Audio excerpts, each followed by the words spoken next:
நடந்தது என்னன்னு மறைக்காம சொல்லுங்க. ஐயா, நான் எல்லா உண்மையும் சொல்லிடுறேங்க ஐயா.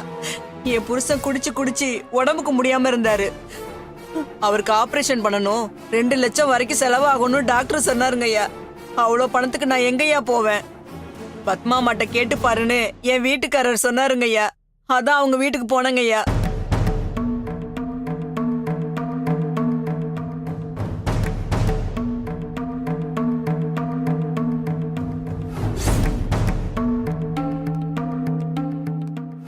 காலிங் பெல் அடிச்சு பார்த்தையா, யாருமே வரல.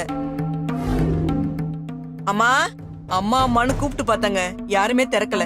கதவு பூட்டியிருக்கான்னு பார்த்தேன், சும்மா தான் சாத்தி இருந்தது. உள்ள போய் பார்த்தப்ப அம்மாவும் பாப்பாவும் அடிபட்டு கிடந்தாங்க. ஐயோ அம்மா, ஐயோ ஐயோ அம்மா, என்னாச்சுமா? அம்மா, கல்பனா பாப்பா, பாப்பா கல்பனா எழுந்திரிமா. அந்த அருண் தான் சொன்ன மாதிரி செஞ்சிட்டானோன்னு நினைச்சேன். 2 பேர்கிட்டயுமே பேச்சு மூச்சே இல்ல. பதட்டத்துல என்ன பண்றதுனே புரியல. கை கால்லாம் நடுங்க ஆரம்பிச்சிருச்சு. உடனே என் வீட்டுக்காருக்கு ஃபோன் பண்ணேன். ஆஸ்பத்திரி செலவை தாண்டி எங்களுக்கு நிறைய கடன் இருந்துச்சுங்கய்யா. இதுதான் நல்ல சான்ஸ், நம்ம பொண்ணுக்காக அவங்க சேர்த்து வச்சிருக்கிற நகையை எடுத்துட்டு வந்துருன்னு என் வீட்டுக்காரர் சொன்னாரு. சாவி எப்போதும் பீரோலே தொங்குறதுனால நகையையும் பணத்தையும் ஈஸியா எடுத்துட்டேன்.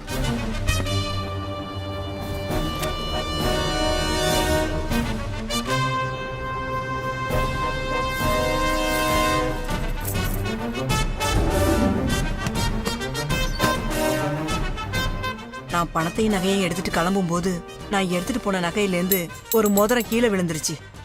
அதை எடுக்க போகும்போது அம்மாவுக்கு முழிப்பு வந்துருச்சு.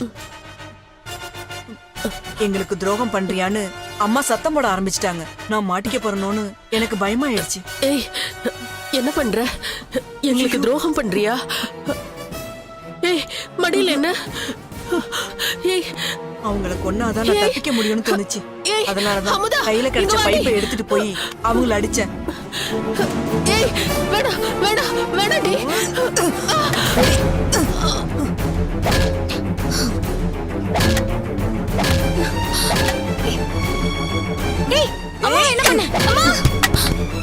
பைப்பை யாருக்கும் தெரியாம அங்க போட்டுட்டு நான் அங்கிருந்து கிளம்பிட்டேன்.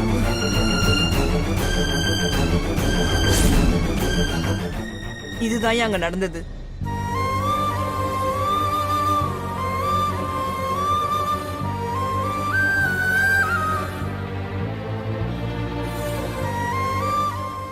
ஐயா, அந்த அம்மாவை நான் திட்டம் போட்டு கொல்லலங்க ஐயா. மாட்டிக்க போறோங்கிற பயத்துலதான் அடிச்சேன்.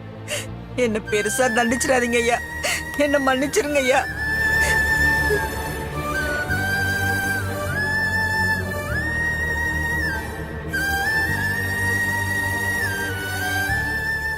யுவர் ஆனர், மொத்த பழியும் தான் மேல விழுந்துடக்கூடாதுன்னு தான் இப்பவும் இந்த அம்மா பொய் சொல்றாங்க. இவங்க உள்ள போகும்போது அம்மாவும் பொண்ணும் ரத்த வெள்ளத்துல மயங்கி கிடந்தாங்கன்றதே பொய். அப்படி ஏதாவது நடந்திருந்தா கல்பனாவே சொல்லியிருப்பாங்களே. இந்த அம்மா நகை பணத்தை திருடினது வெளியில தெரியக்கூடாதுன்றதுக்காக தான் புருஷன் பேச்ச கேட்டு 2 பேரையும் அடிச்சிருக்காங்க. இல்லங்க ஐயா, சத்தியமா சொல்றேங்க ஐயா. நான் உள்ள போகும்போது அந்த அம்மாவும் பொண்ணும் ரத்த வெள்ளத்துல கிடந்தாங்க ஐயா. Order order order. நீங்க சொல்ல வேண்டியதெல்லாம் சொல்லிட்டீங்கல்ல, அமைதியா இருங்க. PP, anything else? That's all your honour. நீங்க போலாம். Thank you your honour.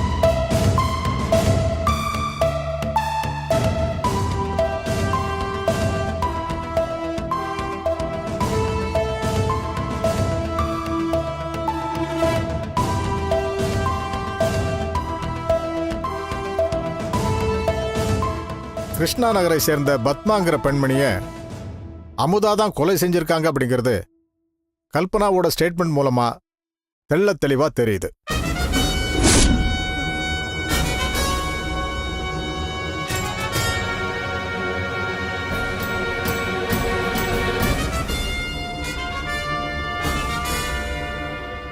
அமுதாவும் ஒப்புதல் வாக்கு மூலம் கொடுத்திருக்காங்க. எனவே சந்தேகத்தின் பேரில் கைது செய்யப்பட்ட அருணை நிரபராதி என்று தீர்மானித்து இந்த நீதிமன்றம் விடுதலை செய்கிறது.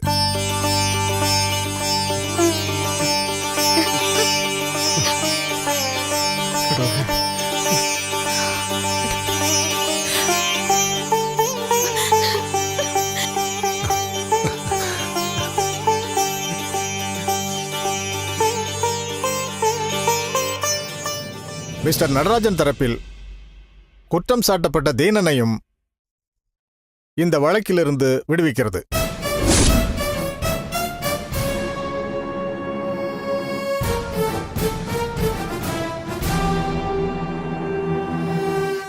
ஈபிகோ செக்ஷன் 302 படி கொலை செய்த அமுதாவுக்கு ஆயுள் தண்டனையும் அதற்கு உடந்தையாக இருந்த அவருடைய கணவர் பாண்டிக்கு 10 வருட கடுங்காவல் தண்டனையும் வழங்க வேண்டுமென்று இந்த நீதிமன்றம் தீர்ப்பளிக்கிறது.